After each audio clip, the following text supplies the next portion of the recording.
Vamos a cambiar de tema, vamos a hablar de la Cenicienta, la gran historia de esta Liga de Campeones esta temporada, el Bodo Glimt, que le ganó al Inter 1-2 en su estadio, ya le había ganado 3-1 en Noruega y se convierte en el primer equipo del Círculo Polar Ártico que llega a unas eliminatorias de Liga de Campeones. Sí que es cierto que si veis las estadísticas, si veis el partido, y si sobre todo la primera parte el Inter tuvo un asedio constante a base de centros, tiró 47 centros en todo el partido. El Inter daba la sensación de que podían tirarse años y años y de que les costaría horrores anotar, y lo hicieron de rebote en la segunda parte con Bastoni. Pero qué historia la del Bodo Glimt. Barak, tú que eres especialista en el infrafútbol europeo, que te encantan estas historias, cuéntanos un poquito las virtudes, el contexto. Tema libre, amigo, disfruta. Sí, a ver, no, obviamente requiere libro incluso varios capítulos, ¿no? Varias ediciones sobre lo que es este Bodo Glimt y cómo fue creciendo, pero al final tenemos que señalar lo que se está viendo ahora, ¿no? Sí, poner en contexto, creo que es importante que Budo es la ciudad número 15 de Noruega, que Noruega no es un país grande a nivel población, que no es un país con impacto futbolero, jamás ha tenido en sus grandes equipos impacto en la Champions League. El Rosenborg hace 20 años, ¿se Yo acuerdan? quiero. Con John Carew, más o menos. Pero una cosa es ser un equipo de una ciudad como Oslo o como Trondheim, y otra cosa de la ciudad 15, ¿no? De Noruega, y además donde ni los noruegos quieren jugar, porque ¿quién quiere ir a jugar a un lugar donde el promedio de temperatura anual es de 4 grados centígrados y donde julio es el mes más caliente y no sube de 8 grados centígrados, ¿no? Entonces, con esas vicisitudes, todavía tiene más impacto lo que hace el Bodo Glimt, un equipo que ascendió de segunda división, que no había ganado más que esporádicamente la Liga Noruega, que no es uno de los grandes de Noruega, y que viene paso a paso, Conference League, Europa League, semifinales, y esta Champions, haciendo cosas increíbles y no con un fútbol basado como en otros equipos similares, también muy bonitas historias del Sheriff, del Apoel Nicosia, de otros que en esta misma Champions League hemos visto con muchos extranjeros. Aquí, por las circunstancias del Bodo Glimt, juegan con puros noruegos, algún Arquero. ruso que dice, bueno, yo sí me voy al Círculo Polar Ártico y es el portero, unos cuantos daneses, incluido Hawk, que es el goleador. Y básicamente este equipo hace lo que hace porque juega muy bien. ¿Y qué es jugar muy bien? Tiene un plan y lo ejecuta a la perfección. Es decir, más allá de los problemas que tiene cada equipo cuando sale a un terreno de juego a la hora de ejecutar su plan, sobre todo cuando es inferior técnicamente al rival, el Bodo Glimt sabe imponer su juego y aunque no tenga la pelota en la mayoría de los casos, al contrario, está mucho más cómodo sin pelota. Los partidos que sufrió Bodo Glimt fue cuando el rival dijo yo voy a jugar a lo que quiero jugar porque soy superior y ahí ha pagado las consecuencias. Cada vez que Bodo Glimt ha podido contragolpear, ha demostrado que no hay equipo ahora mismo en mejor forma para jugar de manera directa que el Bodo Glimt. Es realmente precioso A mí me verlos. fascinó la valentía visca del Bodo en el planteamiento contra el Inter. Cuando tú vas a jugar contra un equipo que juega con línea de 5 y quieres mantener un resultado, lo más tentador para un entrenador es hacerles la formación espejo, ponerle también tú también una línea de 3 centrales, emparejar a los carrileros por fuera y que sea lo que Dios quiera. No, el Bodo plantó un 4-3-3, siempre había un hombre, al menos uno del Inter libre, pero el posicionamiento defensivo, la basculación defensiva del Bodo fue sensacional, eso en defensa y luego en ataque lo que decía Barak, el segundo gol, esas combinaciones rápidas, ese 1-2, ese toco y me muevo, es de tener muy trabajadas tus ideas con la pelota también. Sí, por lo que se ve, Alex, primero hay un aspecto Sí. mental que este club no ha descuidado, que es la preparación a cómo, no solamente un plan de partido, sino las variables que hay dentro de un partido, que te aprieten en San Siro, que te aprieten en el Metropolitano, porque en el Metropolitano se estaban jugando la clasificación también. O sea, este equipo en los últimos 4 encuentros, primero está jugando solamente esta competencia, que puede ser un problema o una solución. Eh, Hace imponer su localía, pese a que también no ha tenido buenos partidos, no ha tenido mal de altura, porque es la primera Champions y realmente que no. Por eso te digo el Sí. aspecto mental. Luego, sabes bien que el 4-3-3 Por eso, para los entrenadores ofensivos y también para algunos defensivos, es un sistema que te permite ajustar mucho más, porque tus extremos pueden bajar, porque tu punta puede quedar solo, porque los mediocampistas se te pueden centralizar para hacer que si los extremos bajan, los laterales puedan ser un poquito más anchos. Pero lo que más me llamó la atención, aparte de la simpleza y de la precisión, fue la técnica, porque en muchos de los goles vimos capacidad técnica. Y Hauge es un futbolista que había pasado por el Milan, había intentado quedar en un Milan con Zlatan, por ejemplo, de compañero, había mostrado talento, pero lamentablemente no pudo afirmarse. Y volvió, pasó por Alemania y volvió a casa, no frustrado, sino comprometido. Y bueno, me parece que también hay un deseo ahora y una virtud que es la de la confianza de decir por qué no.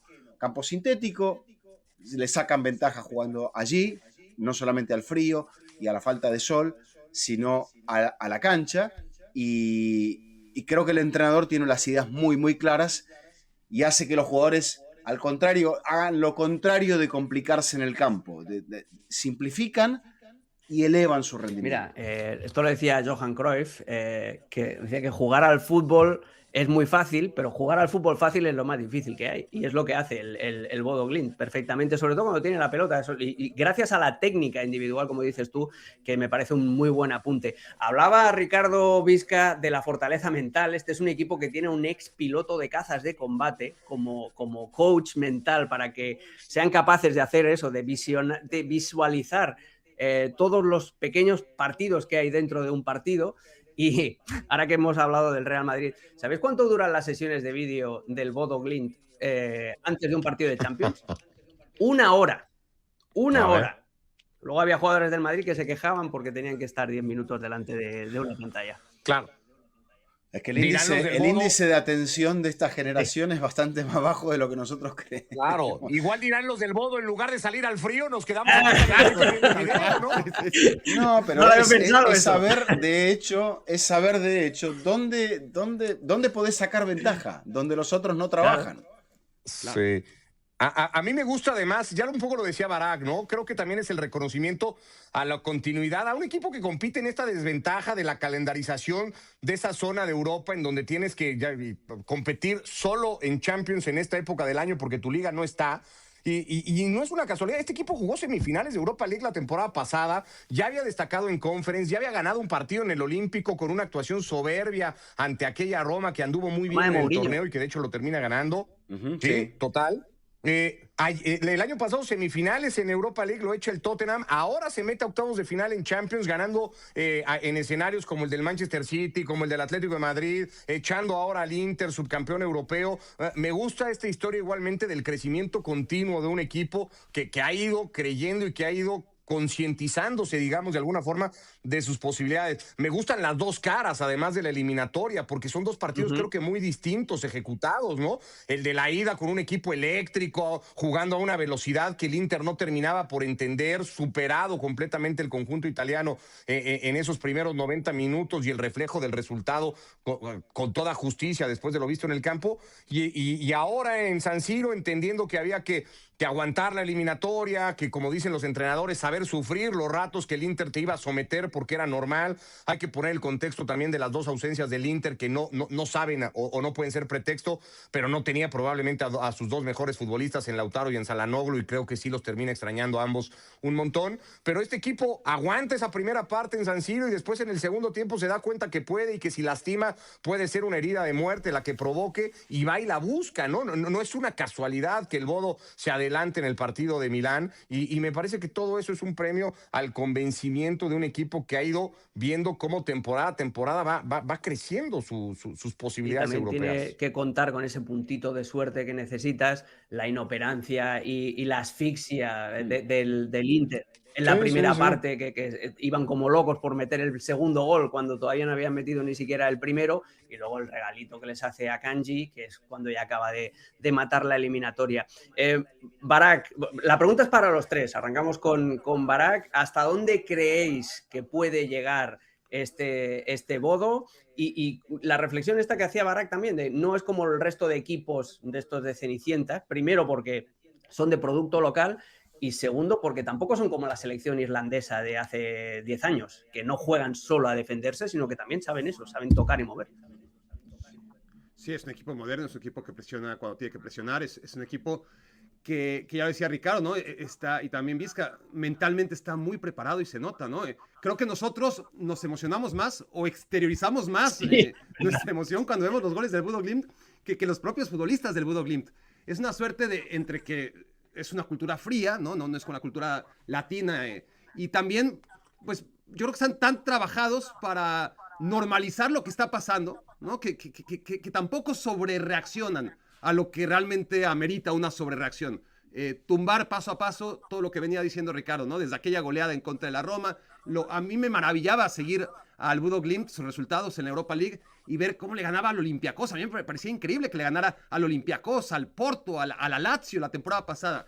Entonces en ese momento jamás pensé que el Bodo Glimt, llegando a la Champions League, después de perder en semifinales con el Tottenham de la Europa League, iba a hacer nada. Honestamente, mi expectativa era nula. Los vi jugar contra el Tottenham el primer partido, muy mala suerte por lo normal. Cuando tienes un equipo con mucho más dinero en la cancha, lo normal es que pierdas. El Bodo empató ese partido que debió haber ganado. Luego perdió contra rivales que supieron dejarle la pelota al Bodo Glimt, la iniciativa, y ahí es donde se le complica al equipo noruego. Contra el Mónaco, por ejemplo, fue uno de sus partidos, contra la Juventus, ese tipo de rivales más cínicos, y ahí está la clave, ¿no? Uno podría pensar, mira, si al Bodo Glimt le toca el Sporting Club, tiene más posibilidades que contra el Manchester City, porque suena obvio, pero a la vez ves los resultados del Bodo Glimt ante ciertos equipos, y te das cuenta que aunque tiene opciones mínimas en ambos casos, y aunque siempre acaba imponiéndose por más opciones mínimas que les demos, los grandes resultados del Bodo Glimt son contra aquellos equipos que llegan y proponen y tienen la pelota y atacan y después acaban sufriendo el talento que tiene el Bodo Glimt para las transiciones y para ejecutar en los momentos clave su idea de juego. Depende del Sporting Club, si es al final el rival, no sabemos si va a ser Sporting o Manchester City, si ha aprendido de las lecciones de las derrotas del Bodo Glimt, o si sale con el error de pensar nosotros somos los mejores, nosotros vamos a salir a proponer, y si sale con esa idea del Sporting Club, siempre y cuando sea el rival del Bodo Glimt, entonces me parece que hay bastante oportunidad de verlo en cuartos de final. ¿Qué opináis vosotros antes de pasar ya al próximo partido? Vizca y Ricardo, ¿ha llegado al techo en octavos de final o a partir de ahora ya es ya lo que sea, bonus track? Yo creo que sí, que es un bonus track, que es vaso comunicante, como decía Barak, de Real Madrid. El que no agarre el Real Madrid o viceversa lo va a agarrar el Bodo. Entonces, pero ya le ganó al City. Quizá era un City con muchas extremadas rotaciones en aquel partido.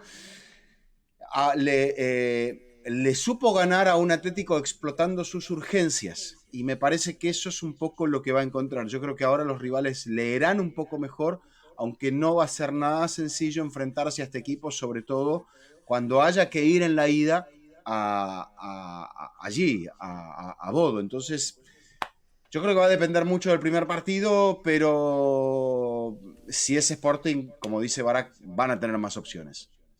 Yo con el City no lo veo, yo no veo al City tropezando dos veces con el conjunto noruego, y creo que si son los portugueses habrá más opciones, pero igualmente me parece que el sueño lamentablemente terminará. Lo que sí que está claro es que tiene a todo el mundo, absolutamente a todo el mundo, tifando por ellos en su próxima eliminatoria, independientemente del rival. Lo triste... Aparte, Alex, es que se demuestra que con pocos elementos en el fútbol, si hay sentido de la dirección y voluntad, no importa en qué parte del mundo estés, el resultado te va a llegar. No importa si tenés un buen campo, un campo grande.